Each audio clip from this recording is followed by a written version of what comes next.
What did your child say in court that saved someone's life? My husband, Greg, had been sitting in jail for 7 months, charged with attempting to murder our neighbor, Troy. Police found Troy beaten half to death in the shed behind our house. Greg swore up and down he was innocent, but everything looked terrible. His fingerprints were on the hammer. Troy pointed him out as the guy who attacked him, and Greg couldn't prove where he was when it happened. The only witness Greg's lawyer could find was our 6-year-old daughter, Maya. At first, the lawyer didn't even want to put her on the stand. She was just a kid, you know. But I kept pushing because Maya had told me something weird the night Greg got arrested. She said it wasn't Daddy who hurt the men.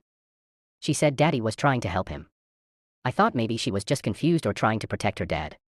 But the more she talked about it, the more details she gave that didn't match what the cops were saying happened. When Maya finally got called to testify, the whole courtroom went dead quiet. She climbed up into that big witness chair with her legs dangling, wearing her favorite purple dress with the unicorns on it. The judge asked if she promised to tell the truth, and she nodded real serious-like. Then she started talking in that matter-of-fact way kids do.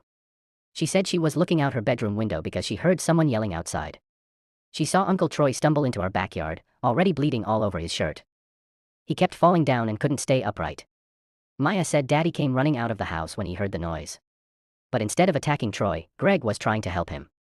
He was pressing a kitchen towel against Troy's head to stop the bleeding. That's when Maya saw a man in a dark hoodie sneak up behind Greg and hit him with something. The guy in the hoodie dropped the hammer right next to Greg, who was now unconscious too. Then the hooded men ran off through the back fence. Maya explained all this like she was describing what happened on her favorite cartoon. She said the hammer only got in Daddy's hand after the bad men dropped it there. She even pointed to where on her own head Troy was bleeding from. The whole courtroom was stunned. The prosecutor tried to poke holes in her story, asking how she could see so much in the dark. Maya just shrugged and said the motion light came on when Uncle Troy fell down the first time. That testimony changed everything. The judge ordered the police to look at the security cameras again, this time focusing on the timeline Maya described.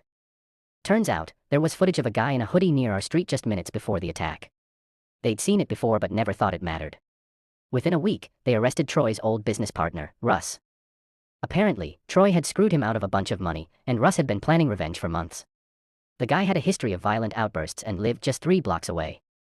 All charges against Greg got dropped immediately. When he finally came home, Maya ran up and hugged him like nothing had ever happened. She just said, "I told them you were helping, Daddy," like it was the most obvious thing in the world.